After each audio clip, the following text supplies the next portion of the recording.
A few days ago, our PhD student Manuel Zolchow successfully published his second paper, Seismic Survey of the Danevirke, determining the multiple construction phases of a medieval fortification system through full waveform inversion in the Journal of Applied Geophysics. From my point of view, this might be one of the most comprehensive applications of the full waveform inversion method for a near-surface problem in general, and more specifically in the context of archaeological prospecting.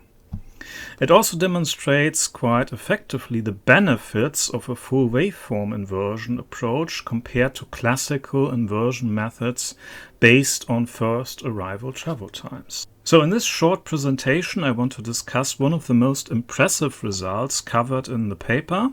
For further details, I added a link in the description below so you can download the paper and read it by yourself. The topic of Manuel's paper is the geophysical prospection of the Danevirke, a medieval fortification system at the border between Denmark and northern Germany, extending from the Baltic Sea to the North Sea, as shown in this map from the 16th century by Olaus Magnus. It was originally built at some time before 500 AD, so it is to some extent the Great Chinese Wall equivalent in northern Germany, but unfortunately not that old or well known and not really that spectacular, as you can see in this photo over here. You have a rampart consisting of soil, a little bit of grass and some trees. So only some unspectacular ruins are left of this fortification wall. From a geophysical prospecting perspective, however, it is quite interesting because this fortification consists not only of soil, but also contains a brickstone wall, as you can see in the photo here below. And this leads to significant physical parameter contrasts in the subsurface, which are quite interesting to recover using geophysical methods. Especially, we are of course interested how well the waveform inversion is able to recover these high contrast features in the subsurface. To better understand the full waveform inversion results, let's first take a look at the construction history of the Danevirke. At some time before 500 AD, the Danevirke consisted of a small rampart and a trench in front of it. Over the following century, most likely due to local conflicts, also known as wars, the Danevirke significantly increased in size with an improvement of the fortification, first by a wooden fence and a cobblestone wall, as well as a deeper trench in front of it. Finally, in 1170 AD, King Waldemar I added an additional brickstone wall and a new, even wider and deeper trench in front of the Danevirke. Based on the construction history, the main objectives of a successful archaeogeophysical surveys are: first, can we detect the stone walls, so the cobblestone and the brickstone walls, using geophysical methods? And second, are we able to distinguish between the different construction phases of the Danevirke? So the early construction phases and the later construction phases, especially related to the position of these trench structures, which also did grow in size and changed in position relative to the Danevirke. So what makes the Danevirke investigation really interesting is that we have the rare opportunity for really extensive ground truthing based on an archaeological excavation from 1991.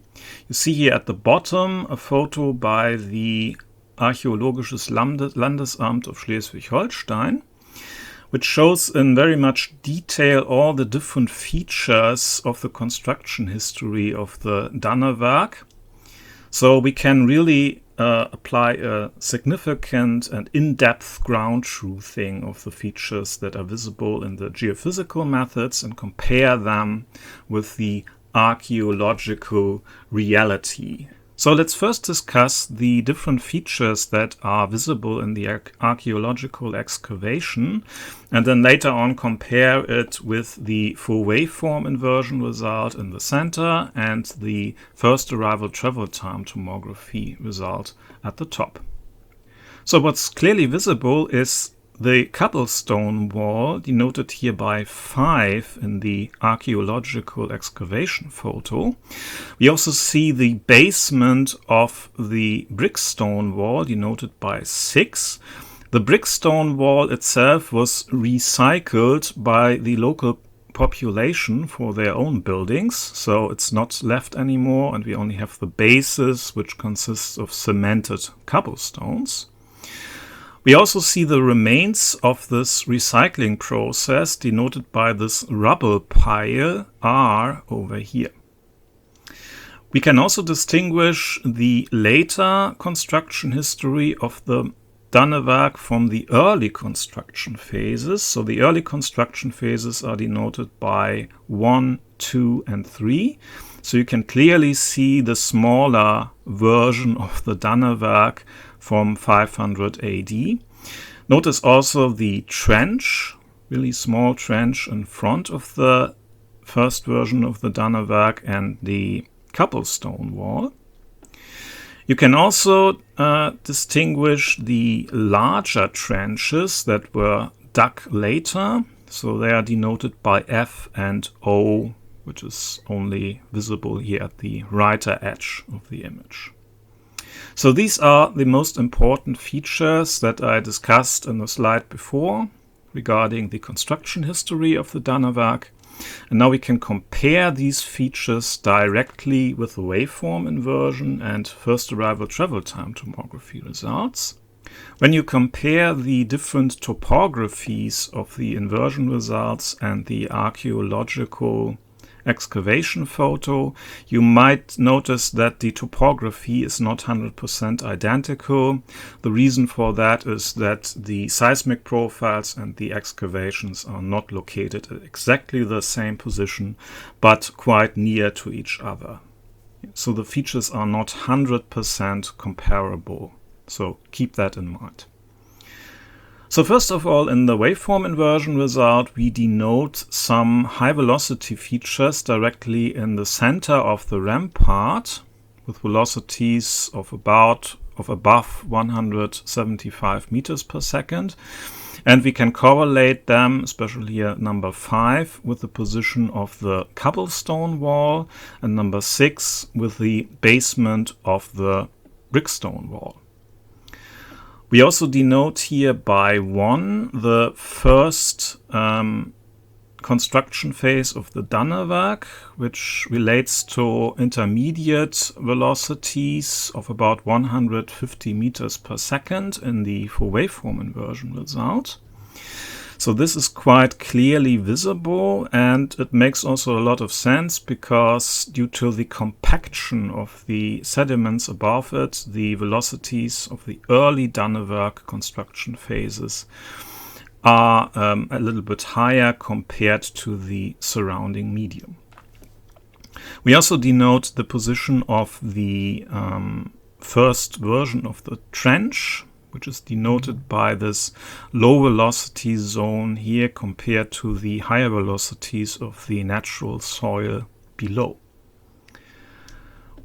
We can even detect the other trenches, so the larger versions from the later construction phases, denoted here by F and by O. Yeah, they are filled with a little bit of material, but they are clearly visible also in the waveform inversion result. We can even see the rubble pile that was produced during the recycling process of the brickstone wall, which are also visible in the waveform inversion result with intermediate velocities of about 115 meters per second. So that is really impressive that we are able to correlate archaeological features with seismic velocity anomalies in the waveform inversion result. For comparison, we do not see any of these features in the first arrival travel time tomography result. So there are some hints of a high velocity anomaly in the center of the rampart, which may be related to the cobblestone and basement of the brickstone wall, but we don't see any clear details that are indicative of the different archaeological features. So the waveform inversion result really delivers a significant benefit over the first arrival travel time tomography, and that is, I think, a really impressive result of this paper. In his paper, Manuel also discusses the results of a second profile that we could also ground truth, and which confirms most of the observations that we also see in this archaeological profile. He furthermore discusses some more technical details regarding the impact of the initial model, the choice of the waveform inversion workflow, and a comparison with geoelectrical methods. So for further details, I highly recommend that you download his paper. Again, the link is in the description below. And as I mentioned in the introduction, the results are really impressive. Finally, I want to thank the usual suspects, especially the German Research Foundation for funding the Danevirke project, as well as the excellent cluster Roots at Kiel University. We especially acknowledge the fieldwork performed by Phyllis Bilgeli and Ali Ismail. We also thank the Archaeologisches Landesamt Schleswig-Holstein for their archaeological knowledge and permission to publish the photos and documents for the ground truthing of the waveform inversion results. The forward modeling and waveform inversion was performed at the NEC cluster at the Computing Center at Kiel University. And finally, I want to thank you for your attention. Thank you very much.